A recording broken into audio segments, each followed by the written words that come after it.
విజయవాడ పుస్తక మహోత్సవానికి సంబంధించినటువంటి విశేషాలను మనం ఈ వీడియోలో చూద్దాం. 36వ విజయవాడ పుస్తక మహోత్సవం మనకి మన జనవరి 2వ తేదీ నుండి ప్రారంభమైంది. ప్రతి సంవత్సరం విజయవాడలో జనవరి 2వ తేదీ నుంచి 10 రోజుల పాటు ఈ పుస్తక మహోత్సవ కార్యక్రమం జరుగుతుంది. ఇందులో మనకి వివిధ ప్రాంతాల నుంచి వచ్చినటువంటి బుక్ షాపుల వాళ్ళు, పబ్లిషర్స్ వాళ్ళు ఈ విధంగా మనకి వీడియోలో కనపడుతున్నట్టుగా పుస్తకాలు వాళ్ళ దగ్గర అందుబాటులో ఉన్నటువంటి వివిధ రకాల పుస్తకాలని డిస్ప్లేగా పెట్టడం జరుగుతుంది. వాటిల్లో మనకు కావాల్సినవి మనం చూసుకుంటూ ఆ పుస్తకాలన్నింటిలో మనకు నచ్చిన పుస్తకాన్ని కొనుగోలు చేసేటువంటి అవకాశం మనకు ఉంటుంది.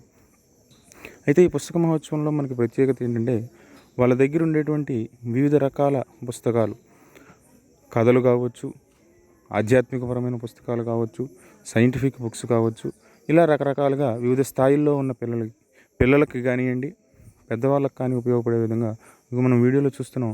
చిన్నపిల్లలు కూడా వాళ్ళకి నచ్చినటువంటి పుస్తకాలని కొనుక్కోవడానికి ఆసక్తిగా పుస్తకాలన్నింటినీ తిలకిస్తున్నారు.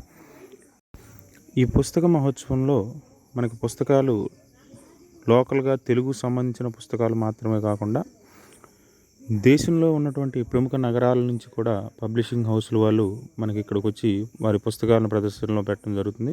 మనం వీడియోలో చూస్తున్నాం, ఢిల్లీ నుంచి దిశ పబ్లికేషన్స్ వాళ్ళు కూడా ఇక్కడ బుక్ స్టాల్ ఏర్పాటు చేయడం జరిగింది. ఈ స్టాల్స్ అన్నింటిలో మనకి ఏంటంటే ఇక్కడ చూస్తే కాంపిటేటివ్ ఎగ్జామ్స్కి సంబంధించి, అంటే ఎంట్రన్స్ ఎగ్జామ్స్ కావచ్చు, జాబ్ ఓరియంటెడ్ ఎగ్జామ్స్ కావచ్చు, వాటికి సంబంధించినటువంటి వివిధ రకాల పుస్తకాలు కూడా మనకి ఇక్కడ అందుబాటులో ఉంటాయి.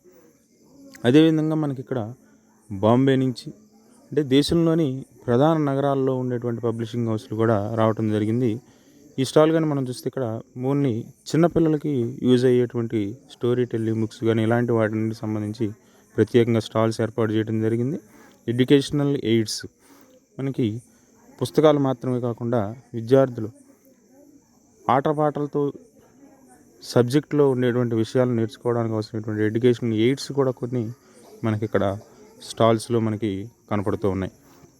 ఈ విధంగా మనకి వివిధ ప్రాంతాల నుంచి వచ్చేటువంటి విద్యార్థులతో పాటు ఇక్కడ మనకి ప్రత్యేక వేదికలను ఏర్పాటు చేసి వివిధ రకాలైనటువంటి పోటీ కార్యక్రమాలు కూడా ఏర్పాటు చేయడం జరుగుతుంది. అదేవిధంగా పెద్దలకి సాహితీ చర్చా కార్యక్రమాలు కూడా ఇక్కడ వేదికగా మనకి జరుగుతూ ఉంటాయి.